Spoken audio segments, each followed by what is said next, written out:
지난주 온라인 예배로 사태가 지나갈 줄 알았는데 계속 지금 위기 상황이기 때문에 3월 8일 주일 예배도 온라인으로 예배를 드려야 하겠기에 지금 촬영을 하는데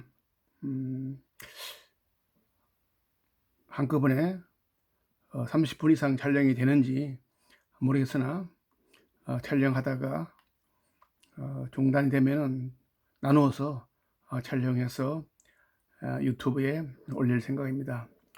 성도 여러분 잘 지켜봐 주시기 바랍니다. 오늘 제가 여러분들에게 드리고자 하는 말씀은 마태복음 24장으로서 감람산 강화입니다. 신약성경 마태복음에서 아주 중요한 부분이고 또 예수님께서 직접 종말에 대한 말씀을 하셨기 때문에 관심이 많은 성경 부분이지만은 또 신학자들에 따라서 각자 다르게 해석하는 부분도 많기 때문에 상당히 주의해야 할 부분이긴 합니다. 오늘은 제가 특별히 그 중에서 송영보 교수님의 새로운 논문에서 주장하는 바를 읽고 굉장히 감명을 받았기 때문에 여러분들에게 소개를 하니 조금 내용이 어려울 수도 있으나 어떻게 하면은 이 감람산 강화를 제대로 이해할 수 있는지 정신을 집중해서 들어보시기를 바랍니다. 한국 교회의 미래 종말론적 편향성은 성도의 삶에서 긴박성을 빼앗아가며 삶의 비상성을 강화시키는 요소가 되어왔습니다. 이런 미래적 해석에 대한 오해가 발생하는 신약 본문들 가운데 가장 대표적인 것이 공간 복음서에만 등장하는 이 감람산 강화입니다. 마태복음 24장과 그다음에 마가복음 13장, 그다음에 누가복음 21장에 나옵니다. 여전히 감람산 강화를 연구하는 다수의 신학자들과 이 본문으로 설교하는 설교자들은 특별히 대환란과 천지격변을 예수님의 최종 파루시아 직전에 일어나는 실제적 현상으로 철저하게 미래적이며 문자적인 해석을 하고 있습니다. 과연 본문이 이것을 허용하는가를 한번 생각해 볼 문제인 것입니다. 이 글에서는 마태복음 24장의 감람산 강화를 구원계시사적인 서기와 투영의 원칙을 따라 살펴보면서 AD 70년 사건, 역사상 가장 중요한 사건이죠. 그래서 주님의 최종 파루시아로 주제가 전환된다는 전환적 부분적 과거론의 정당성을 찾아보고자 하는 것입니다. 자, 여기가 굉장히 중요한 대문이다. AD 70년 사건에서 주님의 최종 파루시아로 주제가 전환된다. 이 부분이 굉장히 중요한 구절이 되겠습니다. 이를 위해서 마태복음 24장의 구조와 문맥, 주제의 전환, 계시사적 의의, 반로마적 메시지, 오늘의 적용을 차례대로 살펴볼 것입니다. 감람산 강화의 전환적, 부분적, 과거적, 좀 어렵습니다. 전환적, 부분적, 과거적 해석은 마태복음은 물론 마태복음 24장과 간 본문성을 보이는 구약의 선지서들과 신약 전반에 올바른 종말론적 관점을 제공하게 됩니다. 여기 간 본문성이라는 전문 용어는 성경 가운데서 본 구절과 다른 구절 서의 연관성으로서 이해할 수 있는 본문을 지칭할 때 쓰이는 전문 용어가 되겠습니다. 자, 첫 번째, 구원 계시사적 서기와 주제의 전환에 대해서 알아보겠습니다. 예수님의 공사역 말기에 행해진 감람산 강화는 마태복음 24장, 마가복음 13장, 그리고 누가복음 21장에 등장하지만 요한복음에는 빠져 있어요. 감람산 강화에 대한 두 개의 극단적인 의견이 있습니다. 하나는 AD 132년에서 135년경에 로마의 하드리안 황제 치하에서 발반한 코코바 반란의 상황과 유사점으로 인해 감람산 강화에 나타난 예루살렘의 멸망에 대한 예언을 실제 멸망 후에 회상하는 것으로 간주하는 의견입니다. 이게 무슨 얘기냐면은 이 감람산 강화가 실질적으로 AD 70년에 사건이 일어나는 것을 다 경험하고 난 다음에 나중에 기록했다고 주장하는 것이죠. 다른 극단은 AD 37년에서 41년 로마 황제입니다. 갈리굴라 황제 치하에서의 위기를 배경으로 한다는 견해입니다. 이 두 가지 견해는 극단적인 견해로서 추상적인 추론에 근거한 것이기에 학자들의 지지를 얻는 데 실패했습니다. 분명한 것은 예루살렘 멸망에 대한 가까운 미래적인 예언을 염두에 둔다면 AD 70년 이전, 즉 AD 60년대 중순을 마태복음의 기록 연도로 보지 않을 수 없다는 것이죠. 자, 그렇다면 마태복음이 과연 언제 기록됐다는 것이죠. 앞에서 말한 것은 AD 70년 사건 이후에 기록됐다고 주장하는 반면에 이 본 저자는 그것이 아니고 AD 70년 예루살렘 멸망 이전에 기록했다, 이렇게 주장하는 것입니다. 소묵시론이라 불린 감람산 강화는 묵시적인 특질을 일정 부분 가진 성경 예언의 한 부분이므로 단지 세상 끝날에 일어날 미래적인 예언만 담고 있는 것이 아니기에 예수님 당대와 복음서 수신자를 고려하면서 언약적이며 구원 계시사적으로 이해되어야 하는 것입니다. 첫 번째로서 우리가 감람산 강화의 문맥에 대해서 한번 알아보겠습니다. 이 문제에 답하기 위해 마태복음에 나타난 감람산 강화의 문맥에 한번 주목해 보겠습니다. 자, 마태복음 전체를 통하여 유대 지도자들과 군중은 모두 악한 세대로서 예수님을 거역한 자로 묘사되고 있습니다. 자, 악한 세대는요, 유대 지도자들과 군중이라고 예수님은 얘기를 한 바 있습니다. 마태복음 21장 41에서 44절에 소장농의 비유나 그 다음에 29장 9절에서 10절에 혼인잔치 비유, 그 다음에 23장에 화 있을진저 외식하는 서기관들과 바리새인들이여라는 구절들이 8번 나옵니다. 그 다음에 23장 38절 그리고 23장 32절에서 33절은 유대인들의 외식에 대한 예수님의 비난과 책망 그리고 심판 예고인 것이죠. 이런 고의적인 배교를 유대 지도자뿐 아니라 모든 백성들이 영적인 우둔함 가운데서 저질렀다는 것입니다.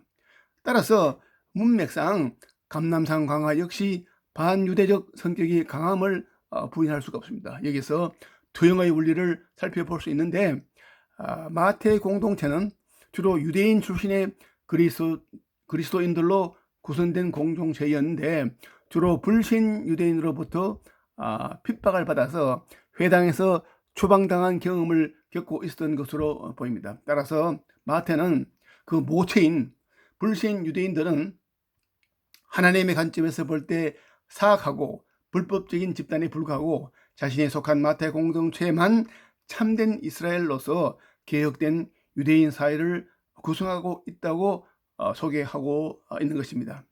마태 공동체의 정체성은 예수님을 믿고 새롭고 참된 이스라엘 공동체라고 할 수 있다는 것입니다. 그런데 현대까지 감람산 강화는 거의 일방적으로 미래론적 해석에 의해 지배당했다고 해도 과언이 아닙니다. 이 말은 감람산 강화가 예수님의 최종 재림이나 세상의 종말을 다루는 본문으로 이해되어 왔다는 의미입니다. 환원하면, 다시 말하면 설교자나 학자들이 감람산 강화에 나타난 이미보다는 아직 아니라는 측면에 일반적인 관심을 보인 것은 아닌가라는 것이죠. 미래적이기 때문에, 이미라는 것은 과거고 아직 아니는 미래이기 때문에 너무 미래적인 관점을 본다는 그런 뜻이죠. 토마스 라이트와 같은 일부 학자들은 이런 미래적인 해석을 정당하게 비판하면서 감람산 광화는 구약의 심판의 이미지를 사용하여 문자적으로 세상 마지막을 묘사하는 것이라기보다는 주로 AD 70년에 성전 파괴를 중심으로 하는 AD 1세기 중반의 역사 속에서 일어날 사건을 묵시적용으로 묘사하고 있는 것으로 봅니다. 예수님은 감람산 강화에서 수천 년 후에 일어날 일에 대해서만 말씀하지 않습니다. 자, 보세요. 성경에는 이런 예언에 대한 말씀은 대부분 그 당시의 일을 설명하는 것이지 100년 후, 수년 후에 일어날 일을 얘기하지 않다는 것을 우리는 알아야 됩니다. 만약에 그 예언자들이 앞으로 100년 후, 1000년 후에 대한 얘기를 해봤자 그것을 듣는 관중들은 이해도 못할 것이기 때문에 관심도 없어요. 그러니까 그렇게 얘기를 하지 않는다는 것이죠. 그렇기 때문에 반드시 예언자가 하는 예언은, 예수님도 마찬가지입니다.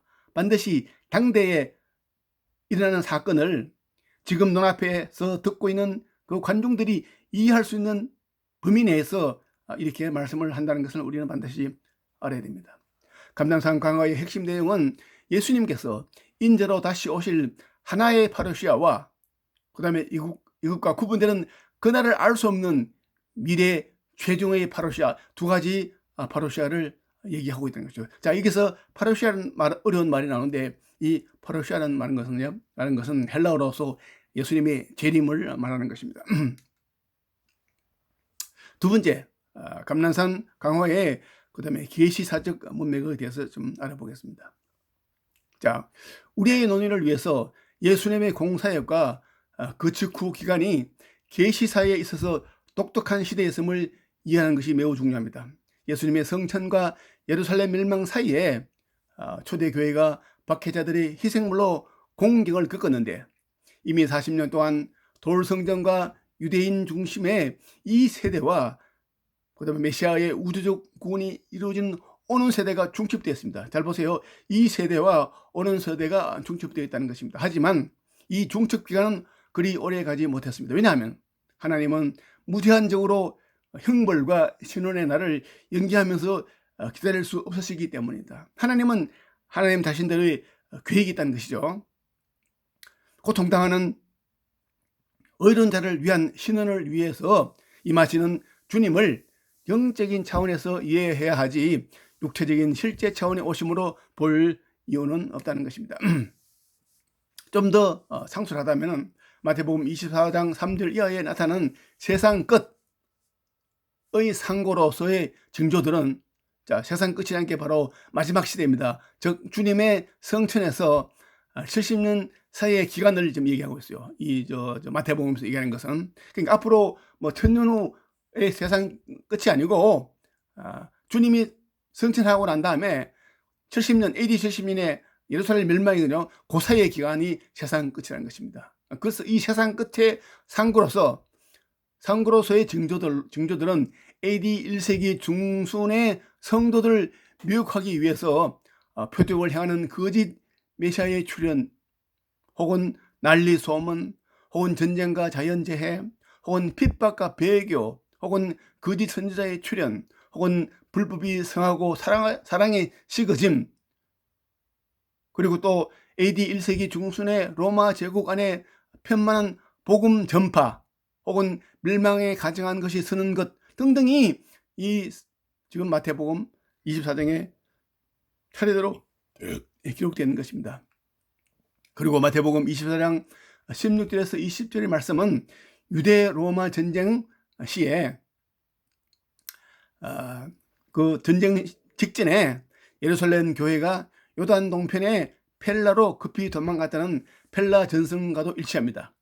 그래서 마태복음 24장 21절에 창세로부터 지금까지 없었던 컬 환란이라는 표현은 AD 70년에 예루살렘 파괴가 이스라엘 백성들에게 그러했다는 말이죠. 이것을 요세푸스가 거의 동일한 표현으로 증거하고 있습니다. 요세푸스의 기록이야말로 성경 이외에 성경에 일어나는 사건을 가장 객관적으로 기록한 역사적인 기록으로서 우리가 성경을 이해하는 데 굉장히 중요한 자료가 되는 것입니다. 그리고 바벨론에 의한 예루살렘의 파괴를 예견한 에스겔도 동일한 표현을 사용합니다.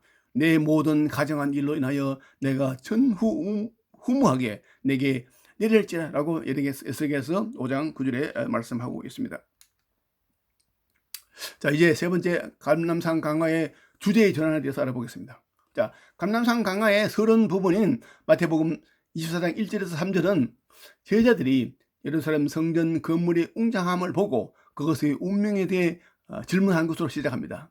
AD 70년 사건에 관한 질문만 언급된 마가복음 13장과는 달리 제자들은 마태복음 24장에서 두 가지 질문을 합니다. 첫째, 이 일들이 언제 일어날 것입니까?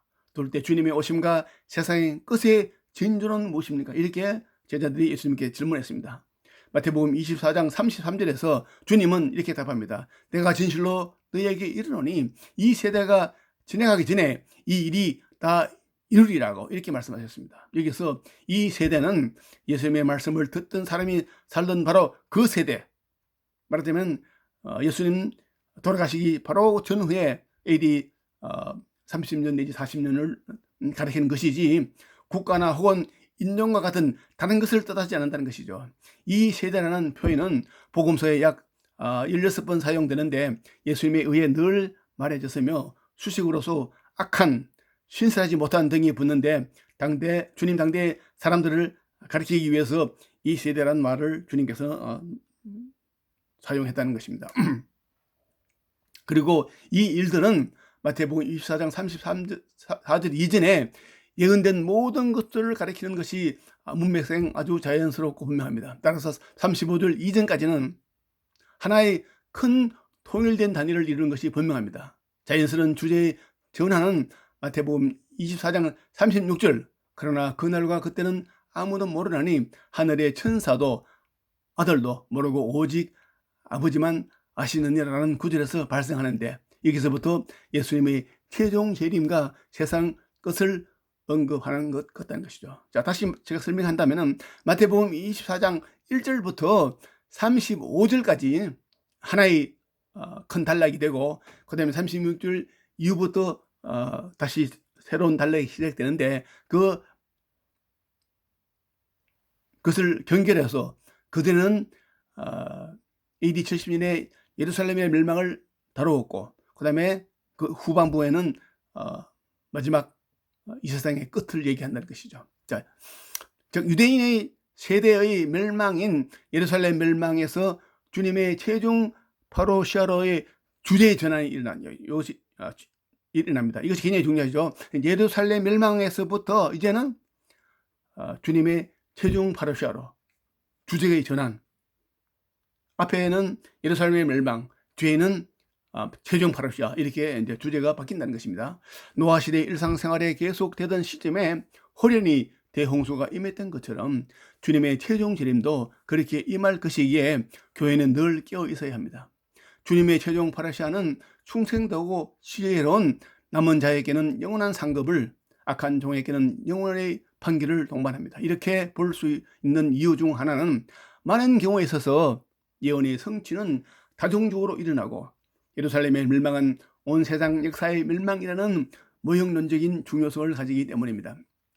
자, 36절에는 그날과 그때라고 말하므로 이 세대의 이와 반대되는 미래적인 의미가 드러납니다. 그러니까 마태는 AD 70년 사건에 관한 징조들은 마태복음 24장 35절 이전에 이미 많이 언급되어 있지만은 최종 파로시아와 연관된 징조는 소개되지 않았습니다. 아마 마태는 독자들로 하여금 이 둘 사이에 모형론적인 연관성 위에서 최종 파로시아의 징조를 추론하도록 하는 것 같습니다.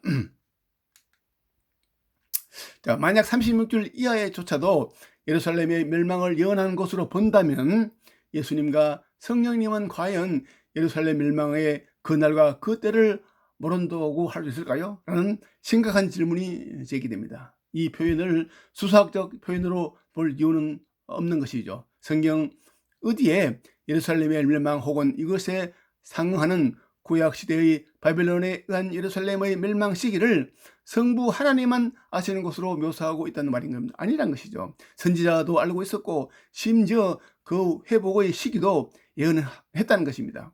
여기서 주제의 전환이 일어나는 것은 마태와 그의 유대인 그리스도인 수신자들에게 있어서 예루살렘 멸망은 세상 역사의 종말과 같은 차원으로 이해되는 엄청난 사건이었기 때문입니다. 즉 계시사적으로 볼 때 예루살렘의 멸망은 인간 세상 역사의 마지막을 위한 상고와도 같았다는 것이죠. 이런 주제의 전환은 뒤에 나오는 마태복음 25장 33절, 41절, 46절에 최종 파루시아로 말미암아 시행될 영원한 심판의 장면과 그것과 관련된 비유들을 설명하는데 자연스럽고 유익한 관점을 제공해 주고 있습니다. 자, 실제로 마태복음 24장 36절은 25장 13절과 수미상관 구조를 보입니다. 수미상관이란 뭐냐면요, 성경에서 관로 역할을 한다는 것이죠. 그러니까 36절부터 24장 36절부터 25장 13절까지는 하나의 관로 속에 넣어서 볼 수 있다는 것입니다. 구약의 바벨론이나 니느웨의 멸망이 앞으로 등장할 하나님의 모든 원수들에 대한 하나님의 승리를 보정하듯이 예루살렘의 멸망은 계시사적인 도약판, 모형 혹은 기본적인 은유로서 예수님의 최종 파루시아를 예시한다 하면서 보정을 하고 있다는 것입니다. 이제 다른 주제로 들어갑니다. 감람산 광화의 계시사적 의의. 자, 예루살렘 멸망과 주님의 최종 파루시아 이 두 사건 모두가 가지는 계시사적인 중요성 때문에 감람산 강화의 바른 이해는 신약 전체의 이해를 위해서 아주 중요합니다. 물론 감람산 강화가 복음서의 AD 70년 이전 제작을 위한 증거 본문으로서 중요한 기능을 하는 것은 물론입니다. 굉장히 중요합니다. 그러니까 이 감람산 강화야말로 마태복음이 AD 70년 예루살렘 멸망 이전에 기록됐다는 증거라는 것이죠. 그러므로 우리는 예루살렘 멸망을 구속사에 있어서 옛 경륜의 시대의 끝이자 본격적인 새 경륜의 시대, 즉 일부 유대인을 포함한 교회 시대의 시작으로 보아야 하는 것이죠. 바로 이 AD 70년이 교회 시대의 시작으로 본다는 것입니다. AD 70년의 예루살렘 멸망은 육신적인 아브라함의 후손들이 누린 선민의식과 하나님의 특별한 경륜 시대의 마침도장을 찍는 사건이었다는 것입니다. 즉 옛 언약의 종결이 재확인되는 사건이라는 것이죠. 재확인된다는 말은 먼저 그 종결을 확인한 사건이 있었다는 말인데, 그것은 주님의 탄생과 십자가와 부활과 성천과 그다음에 오순전 성전 강림이라는 분리할 수 없는 거대한 하나의 구속 사건이 이미 일어났다는 것입니다. 주님의 탄생, 오순절 성령의 오심은요, 교회의 시작을 확실히 알리는 사건이었지만 그때도 구약의 중심 기관인 돌 성전이 건재했고, 그 다음에 유대인들은 여전히 배교적 상태로 머물러 있었다는 것입니다.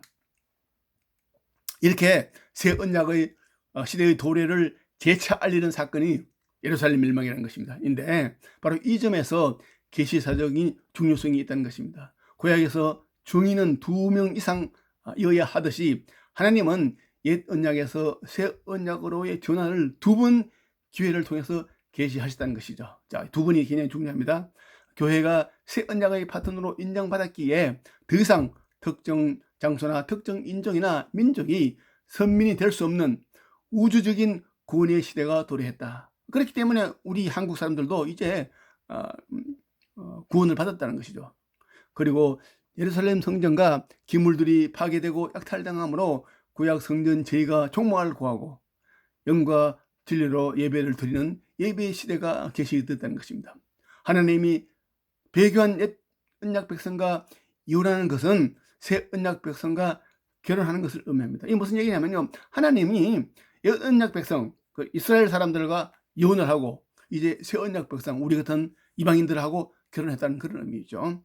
언약적으로 볼 때 마태복음 24장 35절까지는 배교한 이스라엘 향한 하나님의 소송과 이혼 정서입니다. 하나님은 이제 이스라엘 사람들과 이혼을 했다는 것입니다. 물론 미래적인 주님의 최종 파라시아 때는 모든 인류를 향한 신원과 심판 그리고 보상이 발생하여 구속사가 완성된다는 것입니다.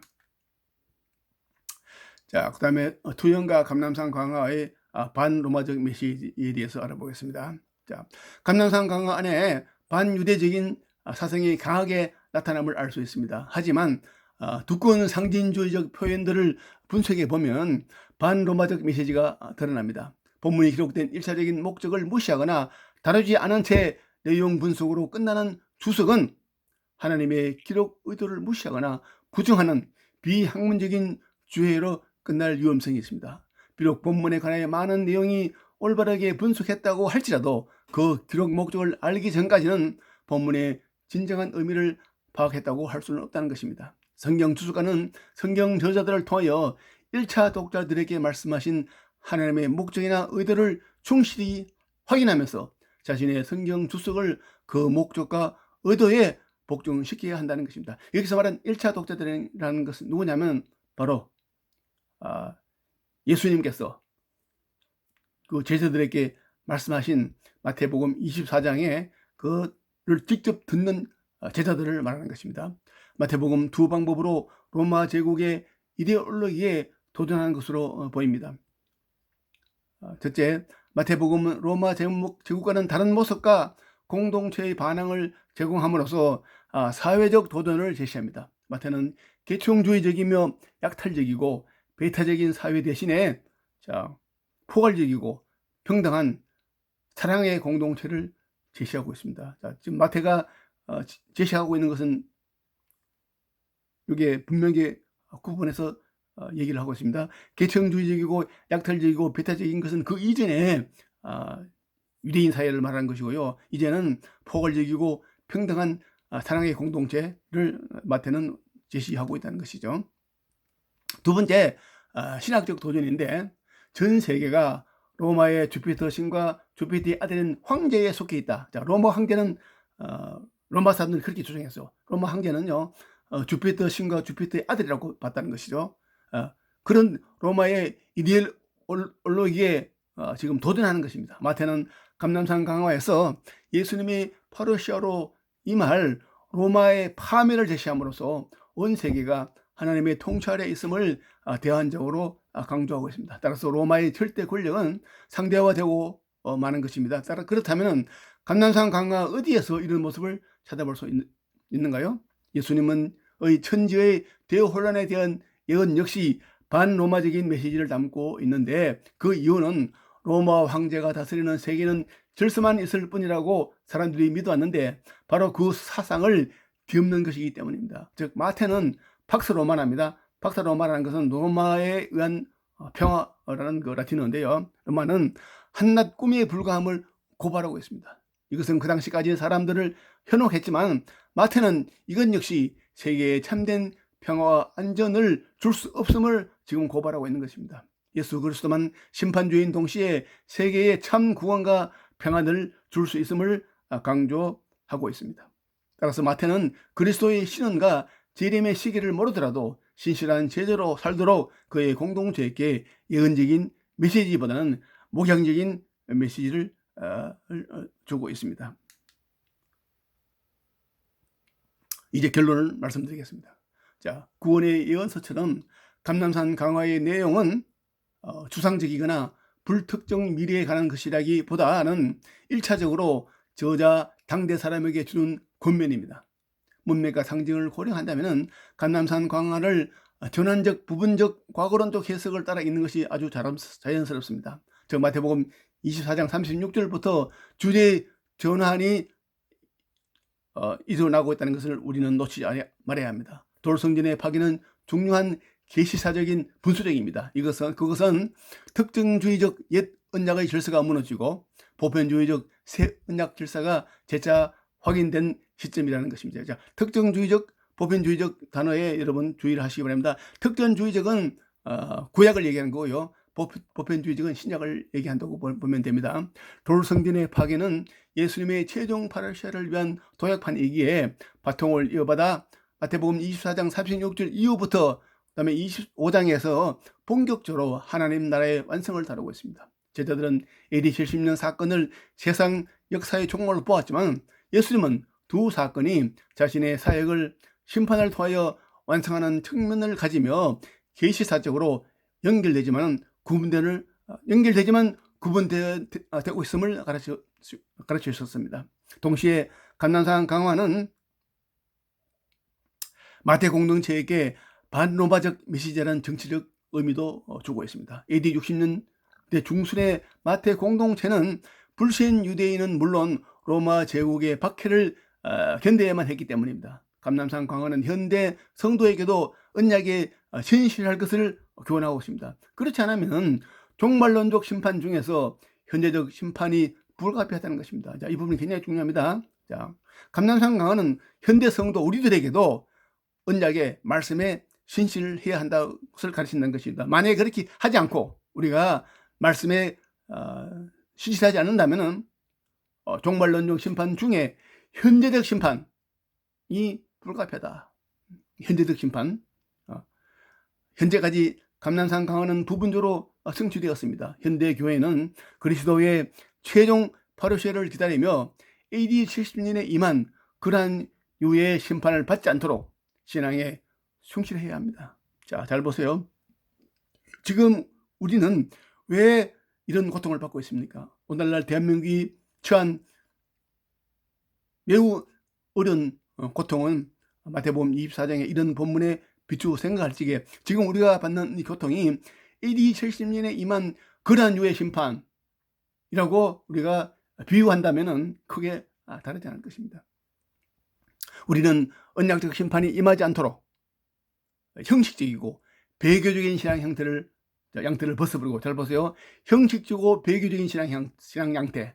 과연 우리는 얼마나 신실하게 하나님을 믿는다는 것이죠. 형식적이고 심지어 배교적인 신앙. 오늘날 한국 교회에 많은 교회들이 대형 교회일수록 좌파적인 목사들이 공공연하게 사회주의를 지지하고 동성애를 지지하고 이런 모습이 바로 이 배교적인 신앙인 것입니다. 이 배교적인 신앙 양태를 벗어버리고 공의의 하나님을 기억하면서 늘 깨어서 두렵고 떨린 마음으로 살아야 합니다. 공의의 하나님은 이 세상에 빠져 배교하는 백성을 반드시 심판하십니다. 잘 보십시오. 배교하는 백성을 반드시 심판하신다. 그러나 의로운 자기 백성은 신원한다는 말씀을 반드시 기억하시기를 바랍니다.